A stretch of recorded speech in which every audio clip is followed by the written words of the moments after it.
Welcome everyone for logging into the Lean Focused webinar series. My name is April Lee and I'm the Managing Director of Lean Focus, and I'm here with our presenter, George Ellis. The topic today is uncovering unmet customer needs with user workflow discovery. And we're very excited to present this topic to you. And moving ahead, if we go to the next slide, George. Just a little bit of housekeeping that this is our proprietary information, just intended for the purposes of this webinar training. So it's not meant to be copied or shared without written consent of Lean Focus. Thanks. Next. A little housekeeping for our webinar today. You will be in listen-only mode. So that means you are muted, and you are welcome to submit any questions you may have throughout the presentation by going ahead and typing that into the chat panel, and we'll be answering questions at the very end. There's also a link on the dashboard here with our webinar that you can download PDF handouts that are complementary to the topic that we're presenting and a little bit more information about Lean Focus or other options of how you might be able to engage with us. The question and answer portion at the end will be held by George, and we'll be directly answering those questions with you. So please stay on if you're interested to hear some of the feedback from your other attendees. And a recording of this webinar will also be emailed to you about 1 day later. In some cases, it may end up in your spam folder, so you may just want to double check on that. Next. So a little bit about Lean Focus, who we are and what we do. If we go to this slide, what we're really doing is trying to help our clients build high performance cultures.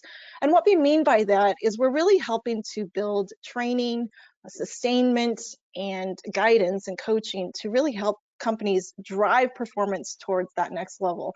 And the way that we do that is really trying to build on a few different components. The first is driven leaders.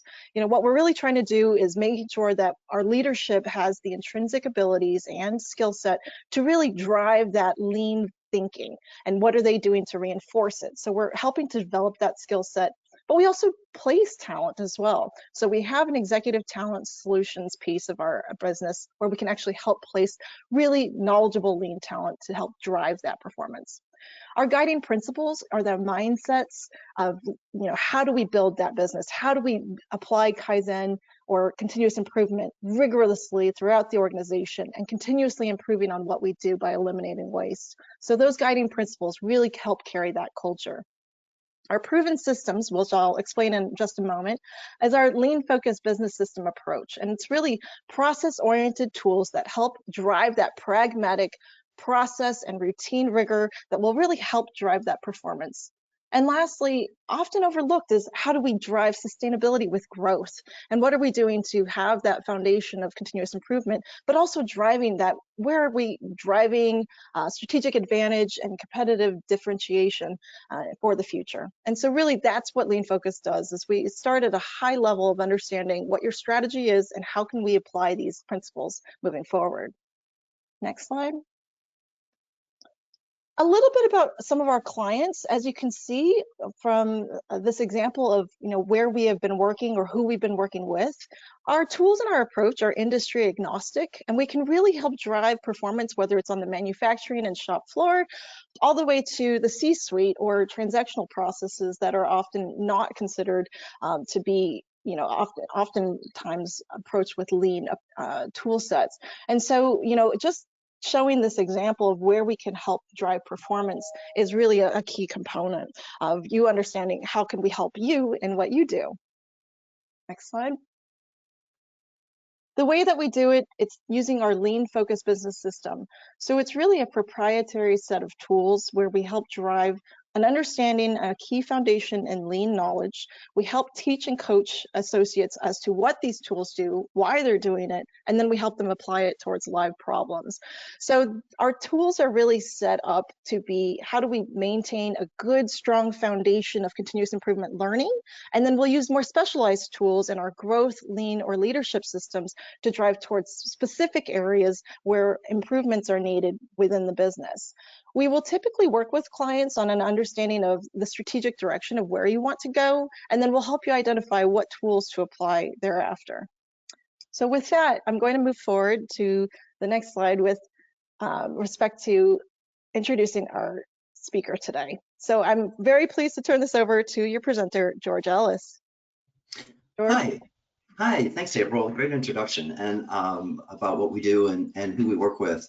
So I'm George Ellis. I've spent most of my years as a contributor in R&D, in technology, and found just a real love of process I guess it was in the early 2000s. And I started to see how much difference we could make, how much waste there was, and how we had these amazing people in R&D and product management, all across the innovation space.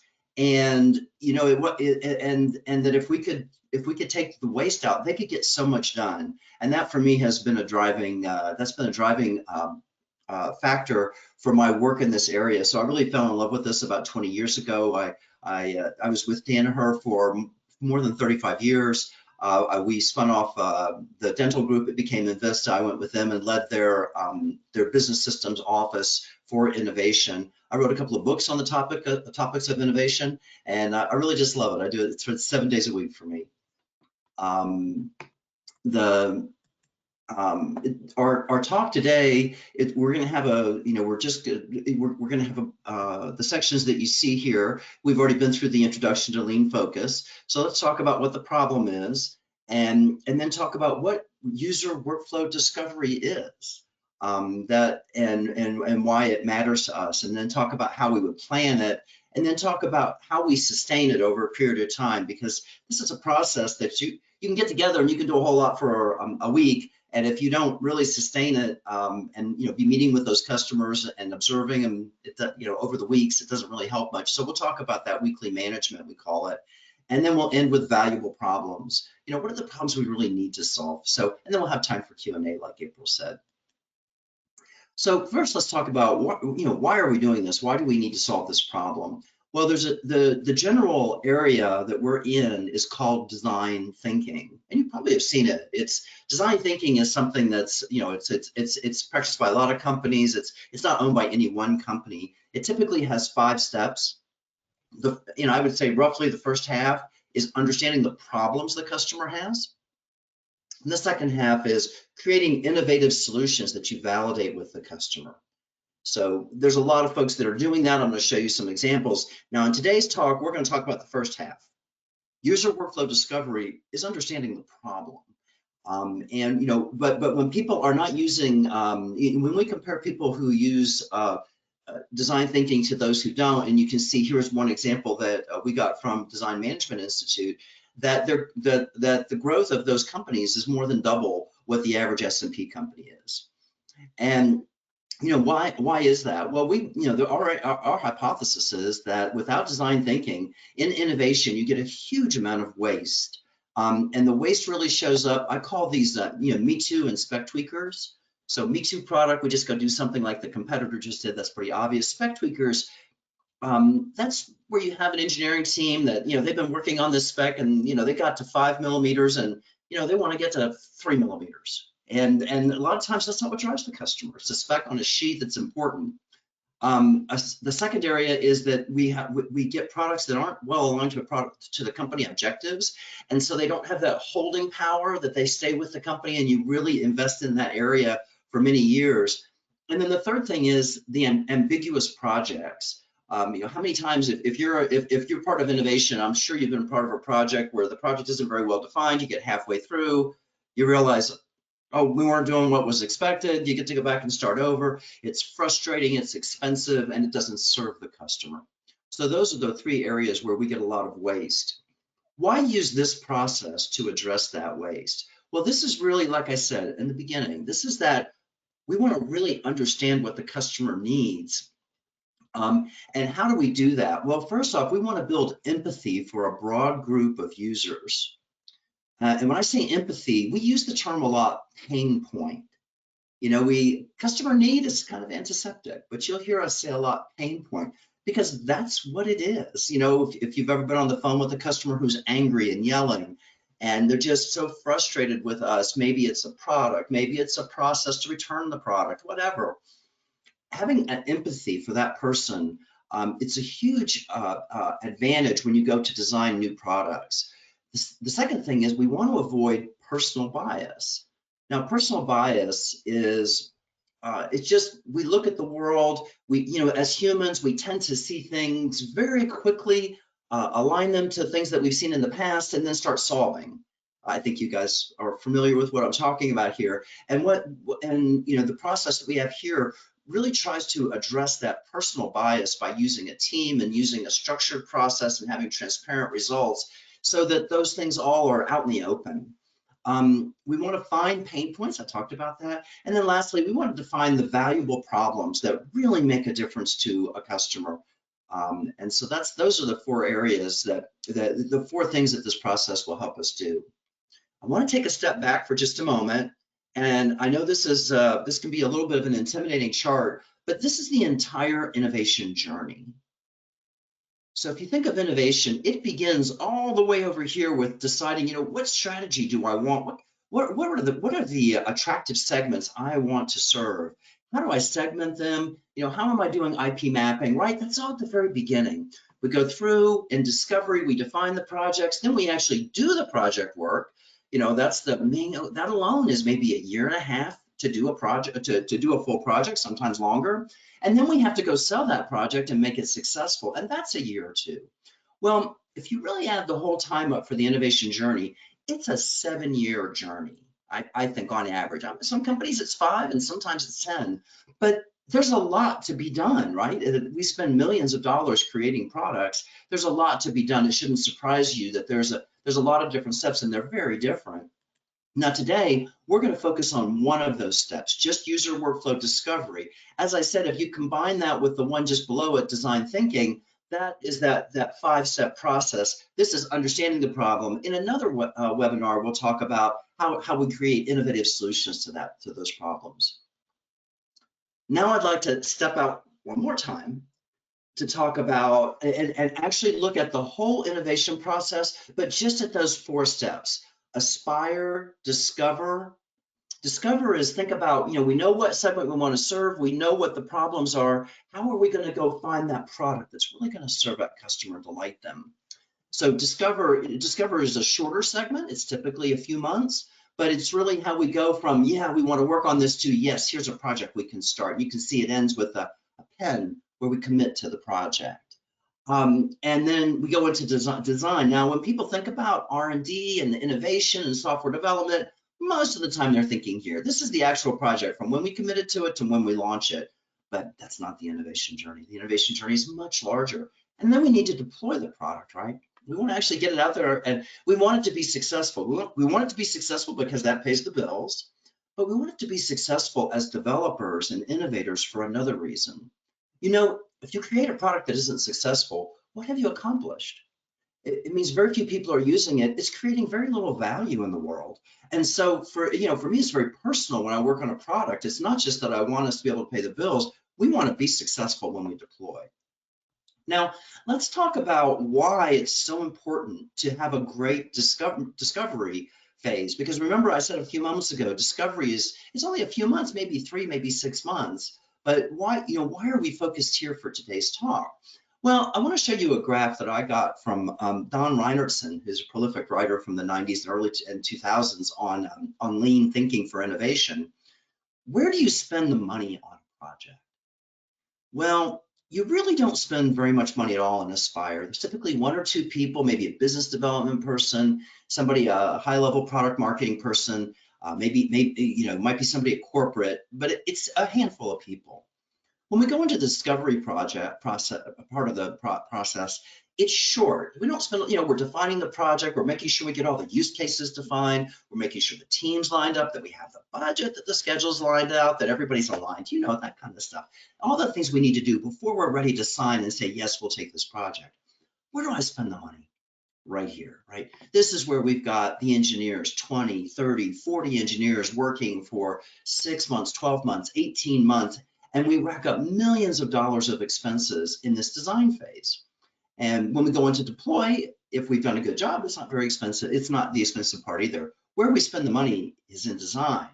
But why do we care so much about discovery?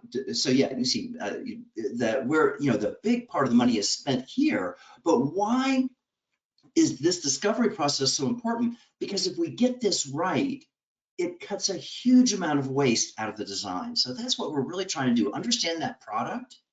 And we want to understand what the product is we want to build. We want to understand it thoroughly, so when we go into this expensive phase, we're really ready. And that's why we want to spend time on that discovery phase. And a lot of companies don't. I've been with many companies that don't even have this formal, I should say, it's not very formal at all. It's worth investing the energy. So we think of discovery in 3 steps. I'm going to show you the 3 steps. The first step is the one we're here to talk about today. Work on the right problems. Get rid of spec tweakers. And I call them ivory tower developers. I remember one project, it's one of my favorites. We were doing a project that sold to big box stores, and people went and it was a product that was used in front of the customer at the big box store. So something like a demonstration product. And we had our people go put the vest on from the store, and engineers and product marketers go stand in the store and pull a half shift, showing customers and using it. Really get out of that ivory tower. And boy, talk about observing. Don't just observe it, go do it. That's a little bit of an unusual story, but I love that. I love the effect of it. By the way, that product was enormously successful for us, in no small part because we understood the customer's issues well. The second part, now after today, like I said, we would move into the design thinking part, and that's where we get away from design myopia, solving problems the way that we always have, but we want to move on to a new way to solve them, or just same old solutions. And that's a related but not quite the same thing. Same old solutions to me is, well, we just did project, we just did release 3.4.2. Let's go do 3.4.3. Just take the same old solutions and just keep bringing back those same old products and newer revisions. And then the last one is unvalidated solutions. The unvalidated solutions is when we create solutions in our building. What are we doing to show those to customers, to really pull customers along, to come and help us validate, yeah, that would solve my problem. The third part is the very final part of discovery. This is this project requirements Kaizen. Now I'm going to tell you, this one's not that much fun. It's a lot of work. It's just getting all the details right. It's just a tough week. And it's very important for project success, but the stuff that we're going to talk about today is a whole lot more fun. So so all of this fits in discovery. So remember we talked about aspire, discover, design, deploy. This is just discover, just that second part.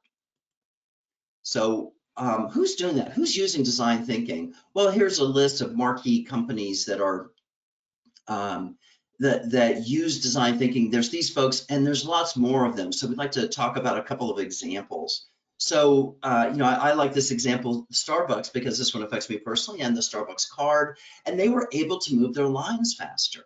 And, for a lot of Starbucks, that's an increase in revenue, just the ability, because the lines get so long, depending on what the location. And so being able to move your to move your line 10 to 20% faster is probably something like 10 to 20% more revenue. So that's a really big deal. Apple stores, we're going to talk about in more detail in just a moment, so I'll come back to them. Procter & Gamble took care of the problem. They dealt with the problem of measuring out detergent, and by putting detergent in pods, so people only had to reach in, grab a pod, and drop it in. And I'm a user. And then Adobe made a change that very few companies have been able to make. And that change is they were able to go from product-based to cloud-based. I remember when they did it. And it's a really difficult transition. A lot of companies fail doing it. They were successful doing it.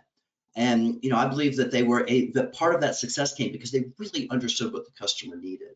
So let's take this Apple example and just talk about it in a little more detail. So you can see a picture of an Apple store on the right, and then this pretty well-known quote from Jobs at the top about playing it safe is the most dangerous thing you can do. And so Apple, understanding what customers needed, went into the retail space at a time when everybody else was going online. They really changed the experience.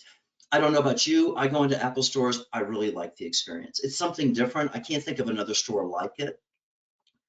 Sometimes it feels a little corny when you go to the bar and you talk to a genius.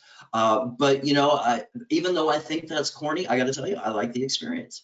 And and what I love is this last line that you see at the bottom is that they are the highest revenue per square foot in the entire retail sector using this model. Pretty amazing. I also love this story of innovation for a reason I won't be able to get into much in today's talk, but some of you are, you're probably aware there are a lot more ways to innovate than a product. And there's a whole approach to it called the Doblins model, the 10-point Doblins model. And it talks about 10 types of innovation, of which product is only one. And I love this example about the Apple Store because it's not about the product. It was all in the other 9 parts of the really around the channel. And so think about when you're thinking about innovation, one of the things we teach is, stop thinking about innovation being having a better product. It's so much more. So I want to talk about the foundation for us, and generally what I'm going to be talking about here in our talk is for the rest of the talk is about, in general, it's going to be around B2B businesses, so businesses that sell to businesses. And I'll explain why in a couple of moments. It's a little bit different than business to consumer, although the Steve Jobs example I gave you was from business to consumer, sometimes called B2C. But let's talk about user workflow and how we look at it in the B2B world.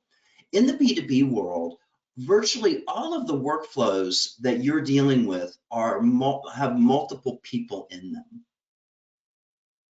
So I have an example here of, if you want to sell something to a physician, you have to think about more than, and you have to speak to more than just the physician.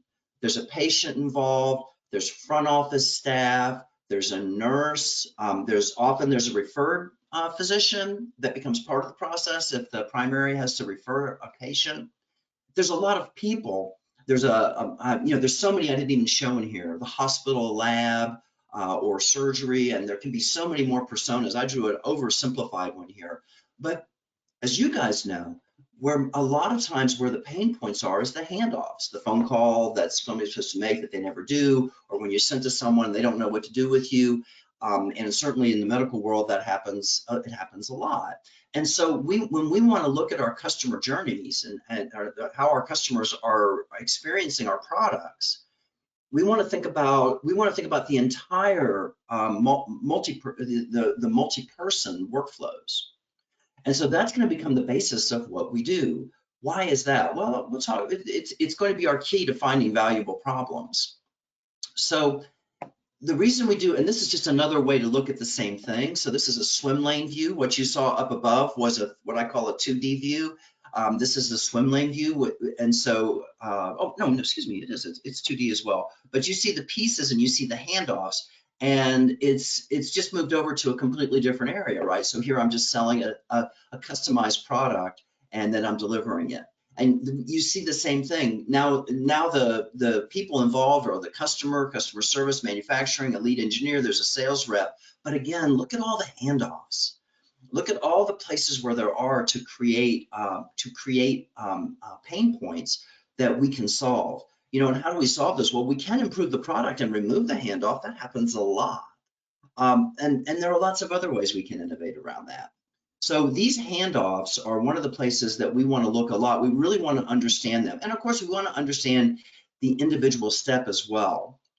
So when we think about, when someone says to us, I don't like the product, I would really like the person to say, when I'm here in the workflow at this spot, this is what happens to me, and here's why it causes me pain point, versus this is hard to use. As a developer, when someone says this is hard to use, I don't really know what to do.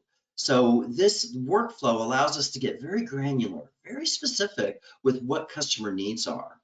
Now, I want to talk about this concept of a persona. You've probably heard of a persona, and it's a little bit confusing.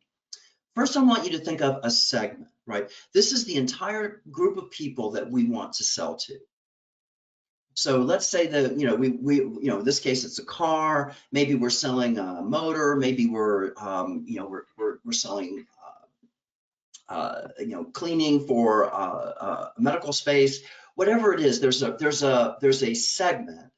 At the center of that segment is something we call a persona, which is like the average customer in that segment, even though that average doesn't really exist. A persona doesn't really exist. And I always like to use the example, here's a car ad. The segment is everybody who might buy this car, but the persona is the woman behind the wheel. So if you think about a car ad, that persona is sort of the center of the segment. We talk a lot about personas because they're the center of the segment and they tell us how the customer behaves.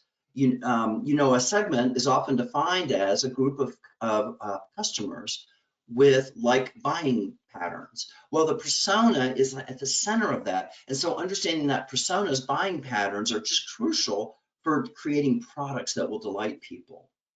So now let's standardize the process a little bit. So what we want to be able to do here is create a workflow hypothesis. What is the workflow where the customer is feeling pain? This might be something very different from what you've done in the past in development. A lot of times we'll just go and say to customers, here's this product, do you like it? Here's the competitive product, what do you like about it? You know, that's a very solutions-driven discussion, and you don't learn a lot because people all have their own solutions and people are often solving different problems. And so it's very hard to understand how to act on that. But in this case, what we do is we want to understand, first off, what's the workflow that's really making you crazy?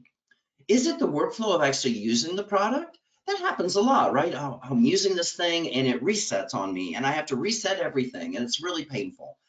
But sometimes it's not normal use. What about returns? I remember working with one company and the biggest problem they had was returns. It was horrible. It was a medical product. When they returned it, it had to be processed at a center. They were something like 3 or 4 months behind. So customers were returning parts they didn't use and then using that money to order, but the part was never accepted, so we didn't know that they had returned it. And then we wound up saying that people were on credit hold because they wouldn't pay their bills. We lost customers. And so that wasn't normal use, that was over returns. That's a completely different workflow. It might be getting repair. Maybe it's ordering consumables. You know, the equipment works fine, but now I need to order the consumables that the equipment goes through every day, and that's painful. So first step is we have to understand our customer segment well enough to know where the pain points are. Daily use is always a place to start, but don't stop there. And then we want to empathize. I mean, we really want to, and I have a little 2-year-old, so this story, this tab always breaks my heart a little bit. But you know, they understood what children were going through in an MRI. It's, you know, it's not the easiest thing in the world for an adult. MRIs have gotten so much better over the last years that it's gotten better. But by immersing ourselves in the child's experience, or they were able to create, and you see over on the right, an MRI that would be easier for a child to deal with. And so this is just a great example of immersion to understand the pain point of the child. And that, by the way, think about the multiple personas. You might say, oh, well, gee, George, this just sounds like one person. There's just one persona, and that persona is that crying baby on the left. But it's also the tech that's trying to get the MRI that has to do it 3 times because the baby keeps moving. It's the parents. It's the fact that the MRI machine is tied up longer than it should be. And there's a hospital admin that doesn't care for that. There's a lot of people involved in the kinds of, especially when you're selling from one business to another, there's a lot of people involved and you need to understand all of their perspectives. So this is the standard work that we recommend, that we use when we want to really understand. This is a hard chart. This is really the process at a distance, but I want you to see this because I think you'll understand like how different it can be from just saying, gee, do you like solution 1 or solution 2? So we start with our initial workflow. Maybe we know the segment well enough. Maybe we speak to a few doctors to decide we are going to make a product that's, you know, for example, when I want to go make modifications to the product, I want people to be able to have it happen effortlessly over the internet, as it does with apps on PCs. I've worked with products where that was a feature we wanted to add. And so there might, you know, the ability to collect data from, let's say, an X-ray machine. I want to be able to collect data on the life of the X-ray tube.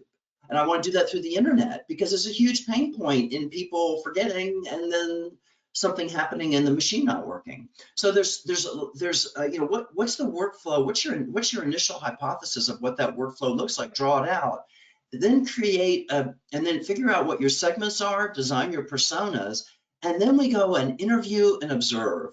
And we might interview 20, 30 people, observe maybe 10 people using the product.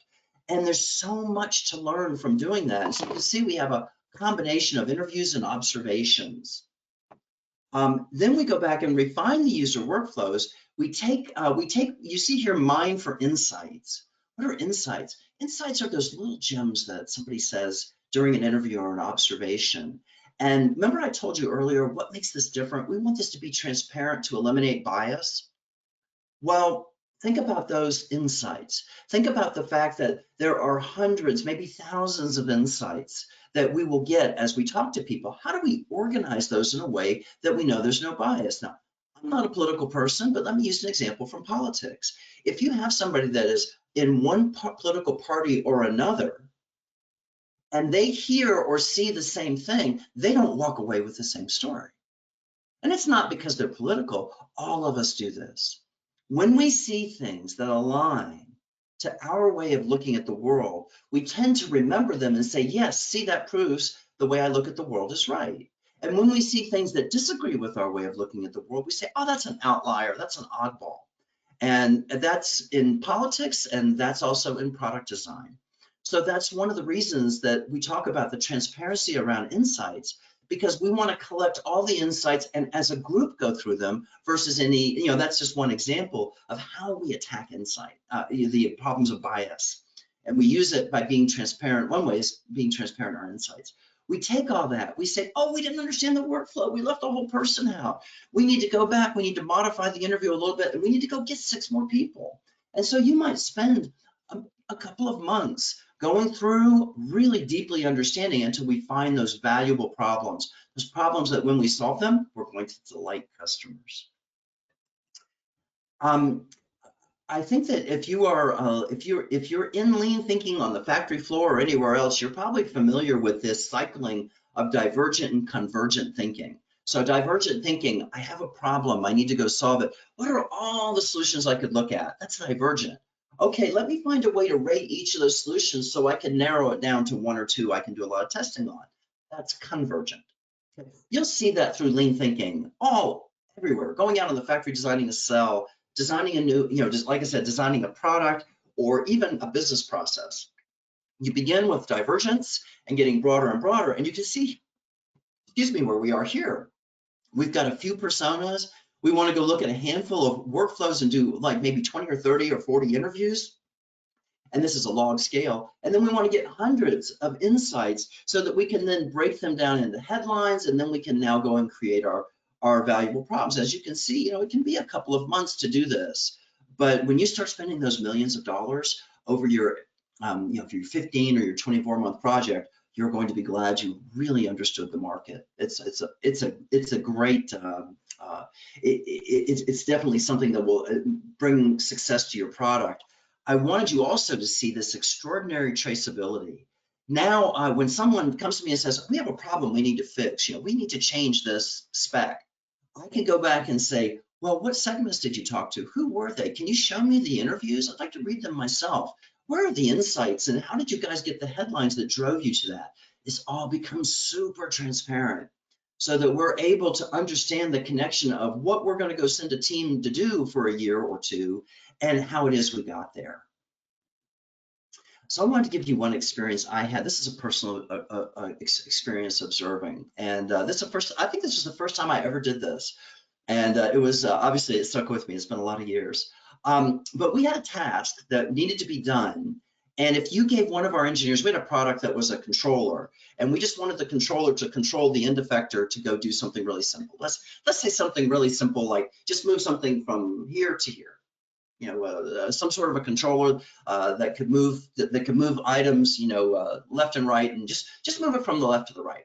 And if you went and gave it to one of our engineers, they would just pop it in, or one of our marketers or experienced app people, and they could do that exercise in 2-3 minutes. And we were getting complaints like crazy about how hard our stuff is to use. And it was so hard to build consensus in the team. Like, why are people saying this is hard to use? It's so easy. Look, I'll show you. It just takes a second. And you go watch them. And you're like, yeah, that really is easy. Okay, so that's the setup.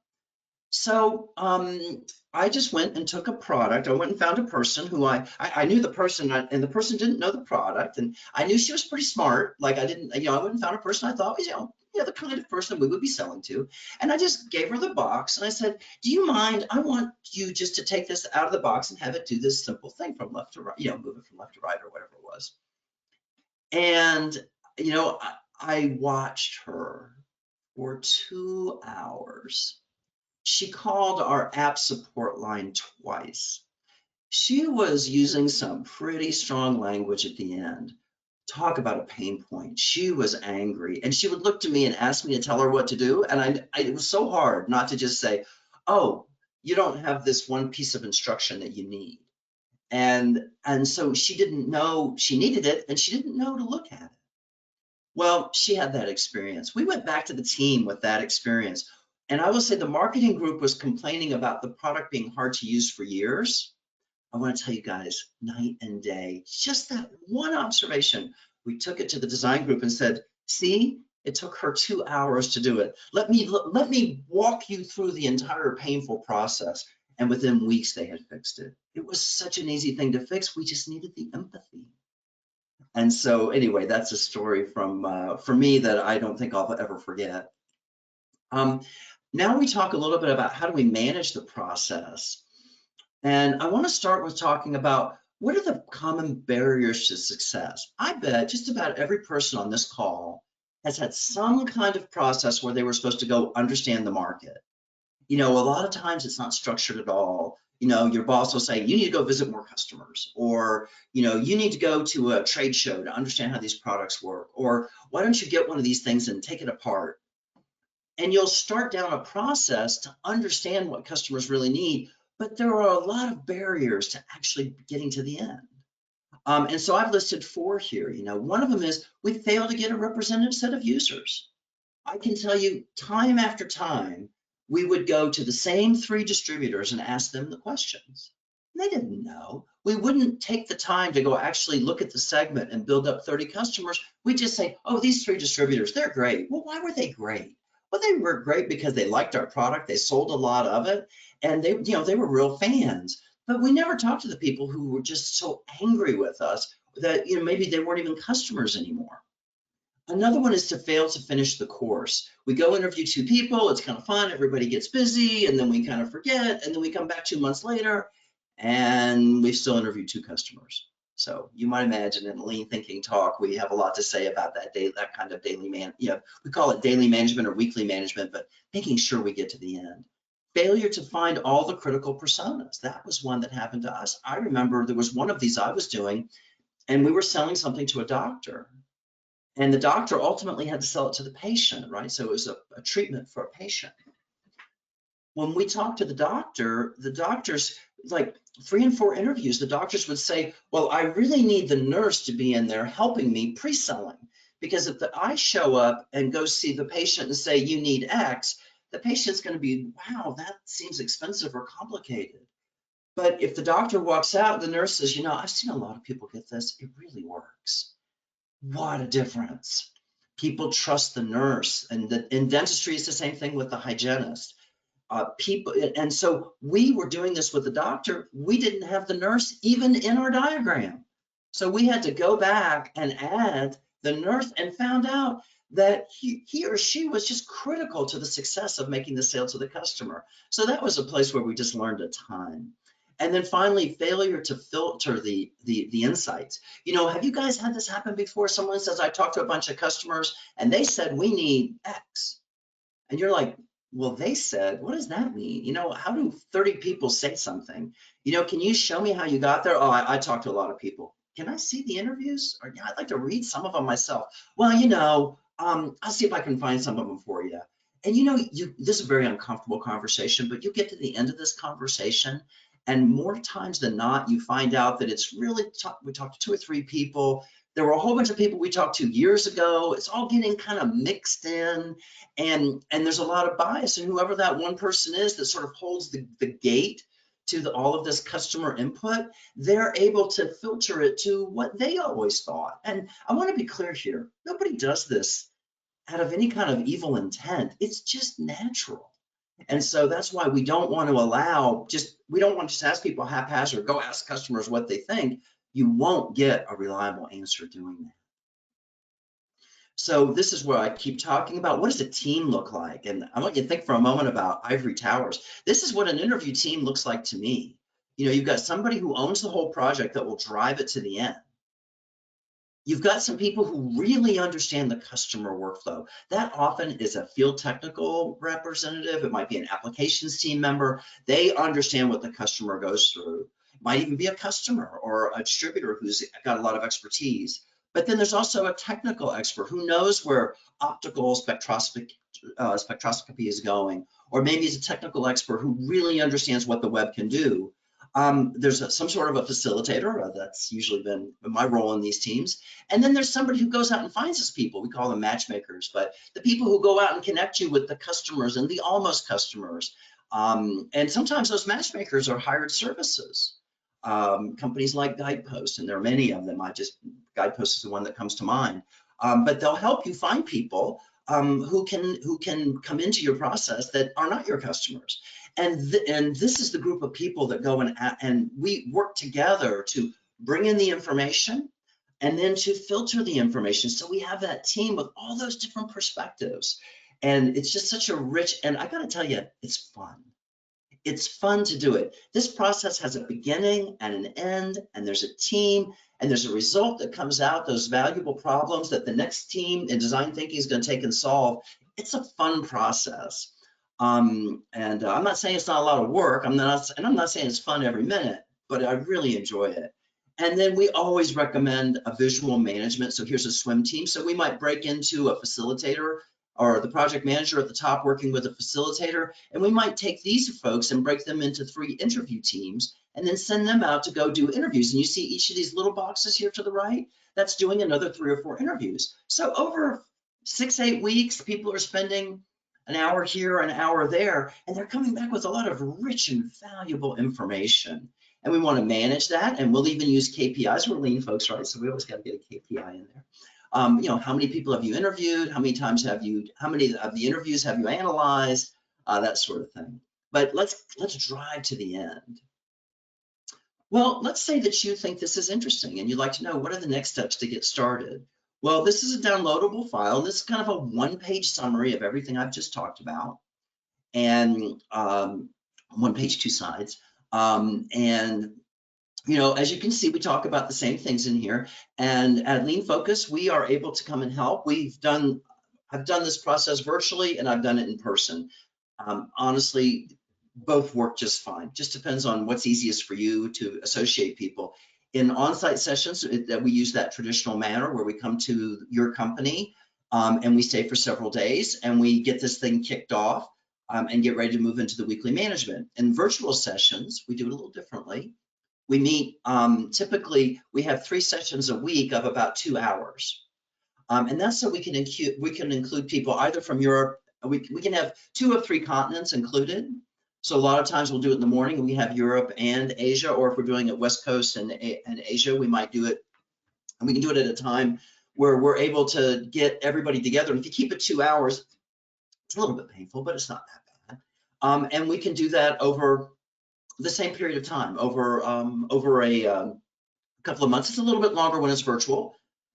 Obviously, we're not together for 24 straight hours, so it takes a little bit longer to get there, but we get there. And you'll see that we get real results. So this is a page and you can download this page. April was just explaining that a few moments ago. I'm going to give you an overview of what the process is.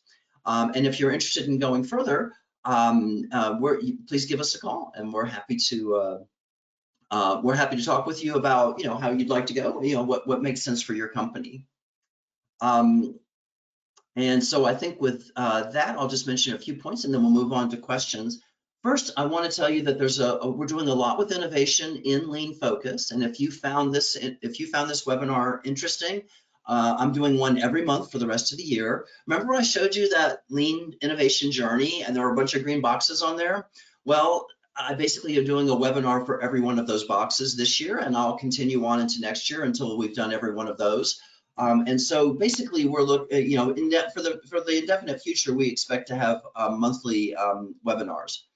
Also on LinkedIn, we just started this year our weekly newsletter called The Innovation Journey, and you can sign up for that. And you can, and if you can't find a link, you can just type my name and click my activity, and it'll take you right to the newsletter. There's a couple of installments already in place, and there'll be one every week. And then finally, I hope you don't mind if I take just 10 seconds and advertise a couple of books that you can get on Amazon, and you might find them helpful for your work in innovation. At lean, and in terms of all lean thinking, all types, you can come to Lean Focus. That you can see the URL at the top. You can see all of our recent webinars. I mean, I focus on innovation. We do so much more, and so you know, please have a look. You can see all of our past webinars are available for you there, and then of course you can always sign up for upcoming webinars. And so the closing comment, and I love this comment from Jobs. It's one of my favorite comments. People say the customer's always right, and I think there is a context where that's true, but not here, not here. When you go to ask customers about what you need to do for a new product, you're asking them for what the solution to the problem is. What we want to do is ask, we want to understand the problem, and that's why I think Jobs could make this, you know, such a strong quote. That we want to figure out what they're going to want before they even want it. And how do you do that? Through understanding problems and understanding their workflows and their pain points. And so with that, I will close. That's the end of the presentation, but we've got a few minutes left for questions. So April, do you have any questions that people would like to ask? Great. And just a reminder that you can go ahead and type in any questions for George into the chat function. So George, thank you so much for that presentation. It was really insightful and helps add color to how we can invest a little on the front end of the innovation journey in order to have better outcomes in the back end. A really rigorous, pragmatic way to approach it. Now, one of the questions that we have is, you know, can you give an example of how bias comes in and how this process prevents it? Yeah. So I can, you know, I'm just the first one that comes to mind is, and I've talked about it a little bit, but let me just bring it out, is this idea that there's a spec that drives that is really driving what a customer wants.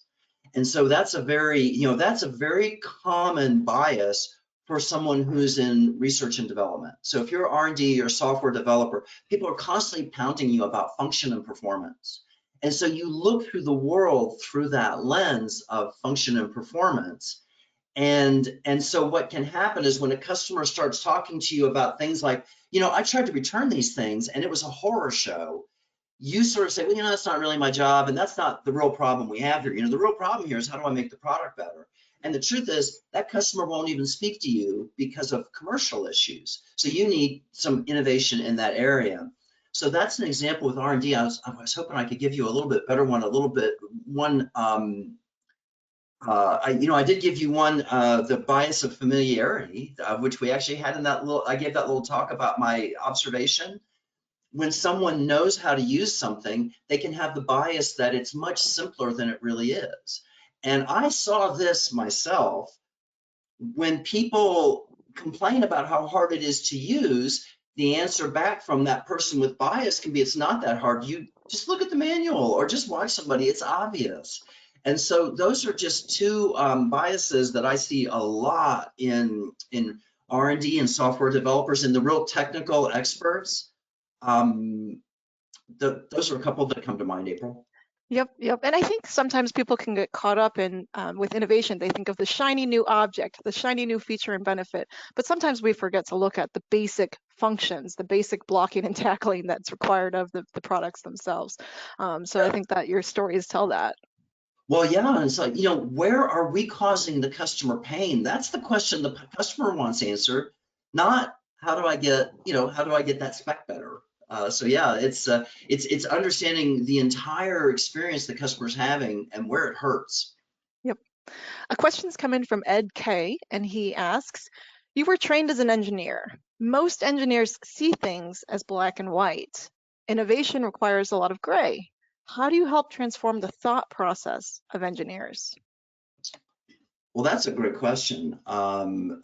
That's really a good question. I think I talked about it a little bit already, is that one of the things we want to do is make sure the room's not full of engineers.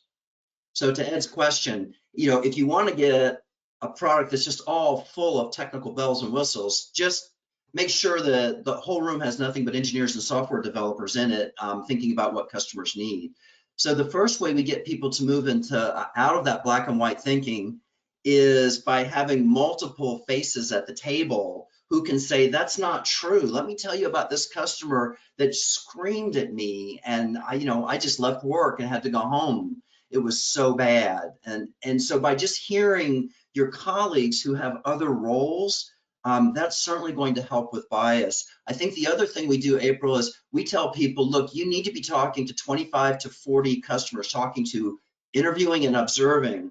And that also helps you get away from that black and white thinking. If you don't go out and see a lot of people, that's what I call the ivory tower.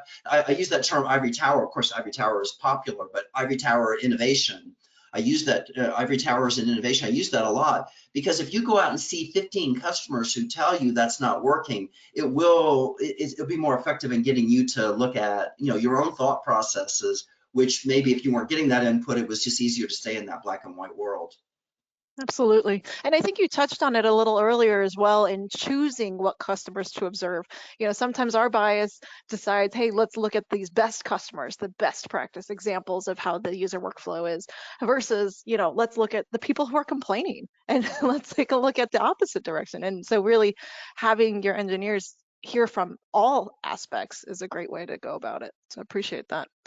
This question is regarding, earlier you had talked about the user or the multi-persona workflow.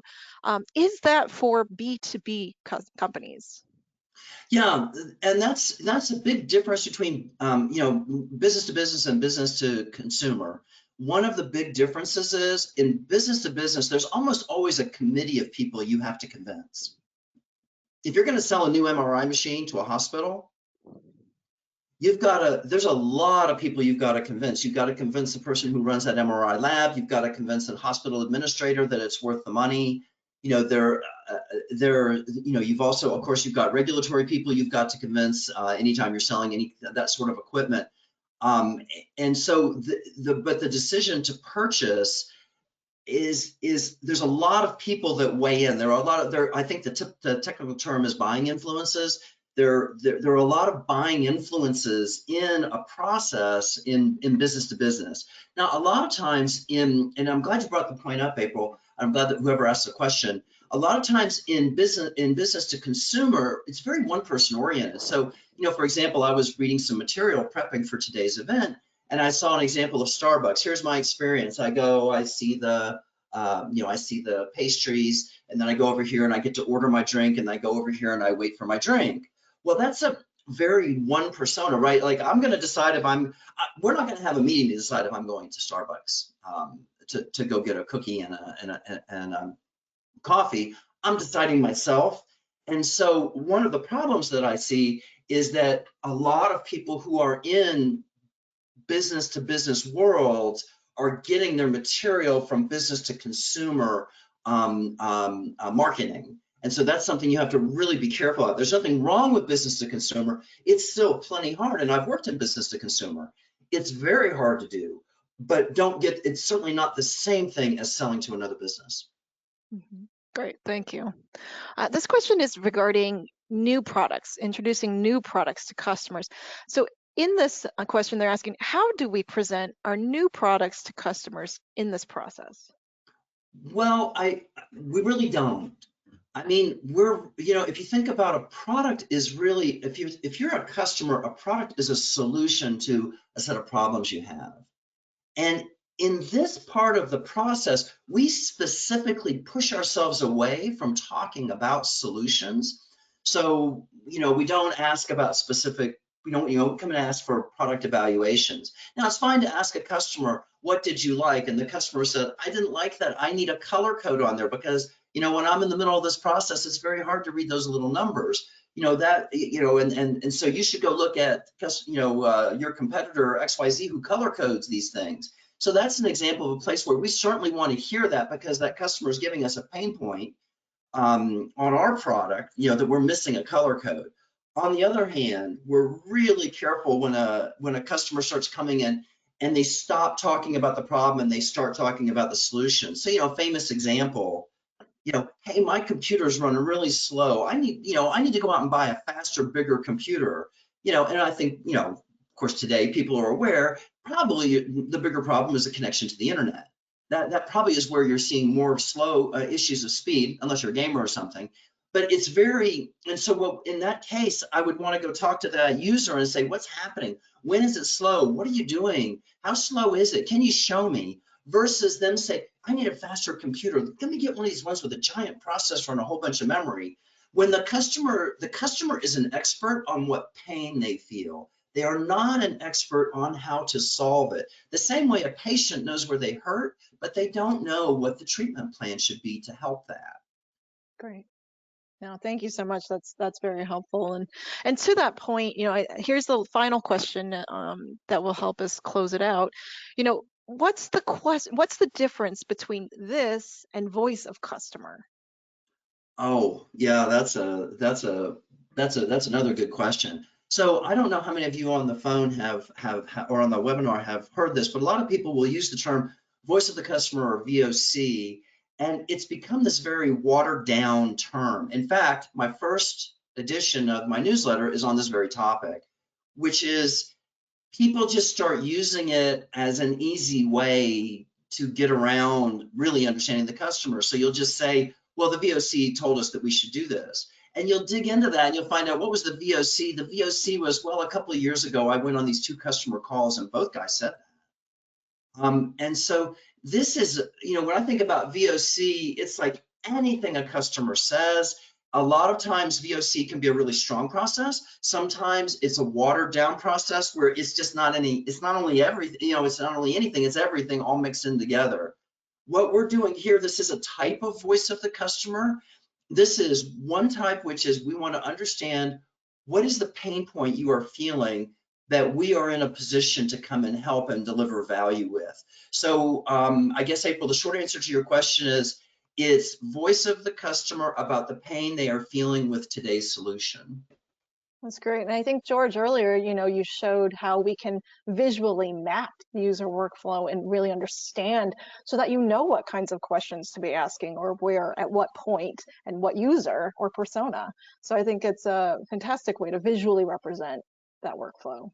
Oh, you're absolutely right, April. If you have a customer that's just furious with your repair process or their ability to get consumables in on time, somebody's using something and you can't deliver the rod that they need and you're just constantly late, and you go and talk to them about your new rod welder and they're just furious with you because you can't get the rods to them on time. First off, they're not even answering your questions because that's not their pain point. They're not even thinking about it. You have to pick the right workflow to go get focused on because that's where that's where the valuable problems will be. This is great, George. And thank you so much for this presentation, and to all the attendees who have stayed on with us and asked these questions. We hope that you've learned a little bit of insight on the innovation journey. And based on George's experience, as you can hear in his stories, he's seen a lot. He can help you just jump right into this process and get you going and point you in the direction of how to get this accomplished. So thank you so much for your time, to you, George, and to the attendees. And we'll end the recording here. It will be published on our website as well as sent out as a recording to all the attendees. So thank you very much, everyone. Appreciate it. Thanks. Bye, everybody.